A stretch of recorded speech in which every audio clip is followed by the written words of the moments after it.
오늘은 출퇴근길 음악 감상부터 집중력 필요한 재택근무, 장거리 여행까지 모든 상황에서 만족할 수 있는 무선 헤드폰 베스트4를 소개해드리려고 합니다. 음질은 물론 착용감과 배터리 지속시간, 노이즈 캔슬링 성능까지 각 헤드폰마다 어떤 차별점이 있는지 명확하게 비교해드릴 예정인데요.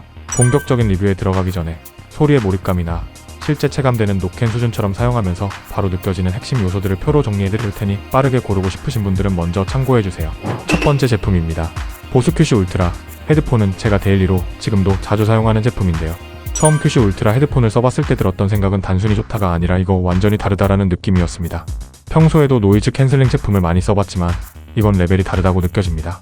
진짜로 주변이 정지한 것 같은 정적이 찾아오는데 노캔 성능이 너무 좋아서 오히려 길에서 쓰기에는 위험하겠다 싶은 정도였습니다. 공간 오디오 기능이 특히 인상적이었는데 단순히 사운드가 좋은 걸 넘어서 소리의 방향이나 위치감이 살아있어서 영상 보거나 게임할 때 진짜 현실감이 확 올라갑니다. 고개를 돌리면 소리도 따라오는 그 감각은 직접 경험해보시는 게 좋겠습니다. 음질도 보스답게 완성도가 높습니다. 저음은 무겁지 않게 안정적으로 잡아주고 고역대는 날카롭지 않으면서도 선명하게 전달돼서 전체적인 밸런스가 참 잘 맞아요. 장시간 들어도 귀가 피곤하지 않고 소리가 귀에 꽂히는 게 아니라 자연스럽게 머리 주변을 감도는 느낌이라 듣는 맛이 있습니다. 착용감도 확실히 신경 썼다는 게 느껴져요. 무게가 무겁지 않아서 오래 써도 목이 뻐근하지 않고 이어패드가 굉장히 부드러워서 안경 쓰고 있어도 귀 눌리는 느낌 거의 없습니다. 조작 방식도 전부 터치 기반인데 감도도 좋고 익숙해지면 물리 버튼보다 오히려 편하게 느껴집니다. 멀티포인트 연결도 아주 안정적으로 작동해서 노트북에서 음악 듣다가 폰으로 전화 오면 자동 전환되는 게 정말 자연스럽습니다. 물론 단점이 아예 없는 건 아니고 방수 기능이 없다는 점은 확실히 아쉬운 점이고 디자인은 요즘 트렌드에 비하면 조금 투박하다라는 느낌도 듭니다. 하지만 마감이 워낙 고급스럽고 디테일도 살아있어서 실물로 보면 꽤 만족스럽습니다. 가격은 현재 40만원대로 구매가 가능한데요. 가격대가 부담될 수는 있지만 보스의 플래그십 모델에서 이 정도 기능과 음질, 착용감이 다 들어있다는 걸 생각하면 오히려 납득 가능한 수준입니다. 음질 좋은 헤드폰 고민 중이라면 큐시 울트라는 정말 제대로 된 선택지라고 생각합니다.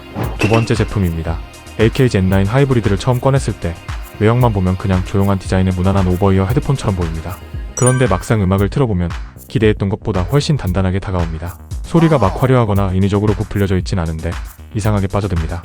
고음은 맑은데 날카롭지 않고 저음은 묵직하진 않아도 빈틈없이 채워줘서 듣다 보면 어느새 집중하게 되더라고요. 기본 톤 자체가 튀지 않아서 장르를 가리지 않고 오래 들어도 질리지 않는 느낌이에요. 노이즈 캔슬링은 요란하게 차단하는 스타일은 아니고 조용히 주변을 덮어주는 감각에 가깝습니다. 빈포밍 마이크도 꽤 정확하게 작동해서 통화할 때 목소리 전달력이 좋고요. 줌 인증까지 받았다는 점도 업무용 헤드폰으로도 괜찮다라는 뜻이죠. 무게는 약간 있는 편이지만 착용감이 좋아서 실사용에선 크게 부담 없었고요. 이어패드도 귀를 부드럽게 감싸서 오래 써도 눌리는 느낌이 덜했습니다.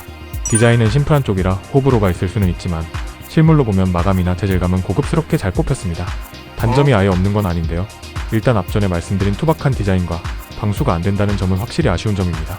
그리고 이건 호불호의 영역이지만 고역대가 플랫하게 들린다는 사용자들의 의견이 좀 있습니다. 가격은 20만원대로 구매가 가능한데요.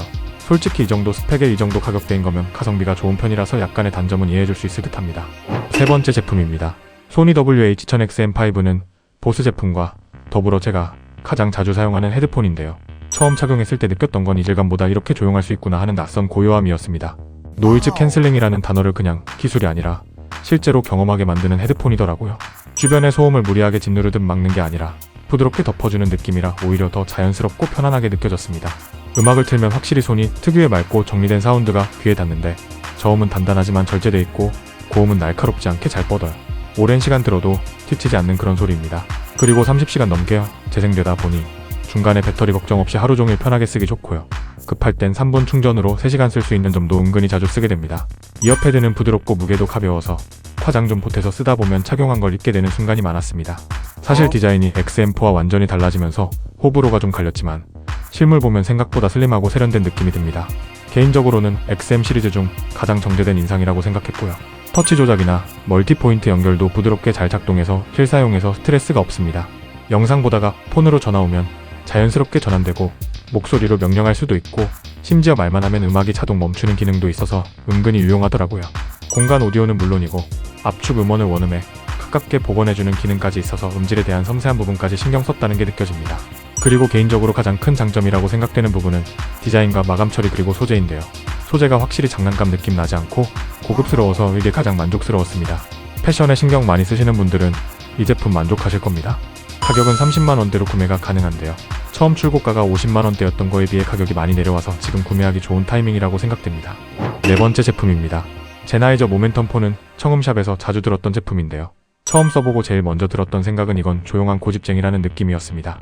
요란하게 뭔가를 드러내기보단 묵묵히 자기 역할을 다하는 그런 스타일입니다. 사운드는 역시 제나이저답습니다. 저음은 묵직한데 절대 과하지 않고, 고음은 쭉 뻗대 귀에 자극 없이 깔끔하게 정리돼요. 전반적으로 해상도가 높고 소리 간격도 넓게 벌어져 있어서 음악을 듣는다는 행위가 좀 더 깊게 빠지는 경험으로 바뀝니다. 특히 클래식이나 재즈처럼 미묘한 디테일이 중요한 장르에서 존재감이 확실하게 느껴지더라고요.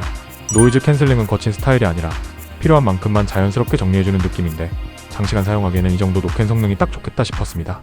그리고 배터리 스펙 역시 괴물인데요. 노캔 켜고도 60시간 정도 갑니다. 게다가 10분 충전으로 6시간 쓸 수 있다는 점도 생각보다 자주 도움됩니다. 착용감도 안정적입니다. 헤드밴드 텐션이 강하지 않아서 머리를 조이지 않고, 이어패드는 귀를 부드럽게 감싸서 오래 써도 눌리는 느낌이 거의 없습니다.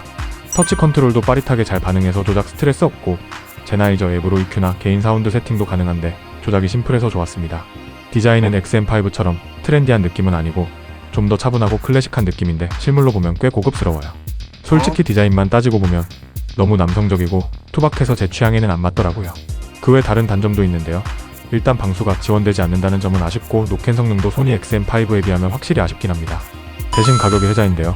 현재 20만원대로 구매할 수 있습니다. 이게 진짜로 가성비가 좋다는 건 판매량으로 증명하는데요. 현재도 판매량 탑티어에 속하는 스테디셀러입니다. 무난하게 쓰기 좋은 헤드폰을 찾는 분들에게 강력 추천드립니다. 오늘 영상은 여기까지입니다. 끝까지 시청해주셔서 감사합니다. 제품을 구매하고 싶으시면 더보기란 또는 고정 댓글을 확인해주세요. 다음에 더 좋은 영상으로 찾아뵙겠습니다. 감사합니다.